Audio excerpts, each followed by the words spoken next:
نصیرآباد division میں ربی کی تیار فصلوں نے ایک طرف زمینداروں کی امیدیں بڑھا دی تھی، مگر ہر سال کی طرح اس سال بھی کسان قیمتوں کے بحران میں بری طرح پس گئے۔ موسم کاشت کے دوران بیج، کھاد، ادویات اور دیگر زرعی لوازمات آسمانی نرخوں پر خریدے گئے، مگر جب فصل تیار ہوئی تو منڈیوں اور سڑک کے کنارے ٹکے ٹوکری کے دام لگ گئے۔ چند ہفتے قبل ڈیرہ مراد جمالی میں ٹماٹر کی مانگ میں اچانک اضافہ ہوا تھا اور قیمت 400 روپے فی کلو تک پہنچ گئی تھی، مگر جیسے ہی ربی کے مقامی زمینداروں کی فصلیں منڈی میں آئیں تو یہی ٹماٹر 300 روپے میں 10 کلو تک گر گیا۔ یہ صورتحال زمینداروں کی محنت، لاگت اور خون پسینے کے ساتھ سیدھا مذاق بن گئی ہے۔ مارکیٹ میں قیمتوں کا اتار چڑھاؤ اس قدر بے قابو ہے کہ کسان کے لیے اپنے خرچے پورے کرنا بھی ناممکن ہوتا جا رہا ہے۔ مستبادہ خنارے 400-500 روپے کلو چلے، پھر 200-250 شاپر اتنی 10 کلو والا دا انصاف ہے با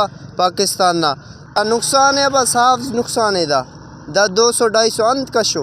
جس کسان کے گھر سے پورے شہر کا چولہا جلتا ہے، اسی کے گھر میں آج چولہا ٹھنڈا پڑ رہا ہے۔ اگر کسان تباہ ہو گیا تو منڈیوں کی رونق، شہروں کا بازار اور ملک کی معیشت سب مانند پڑ جائے گی۔ کسانوں نے حکومت بلوچستان اور محکمہ زراعت سے فوری اقدامات کا مطالبہ کیا ہے کہ ربی فصلوں کے لیے سرکاری سپورٹ پرائس مقرر کی جائے، بیج، کھاد اور ادویات کی قیمتوں کو کنٹرول کیا جائے۔ کیمرہ مین معشوق رند کے ساتھ ریاض بلوچ، وش نیوز، نصیرآباد۔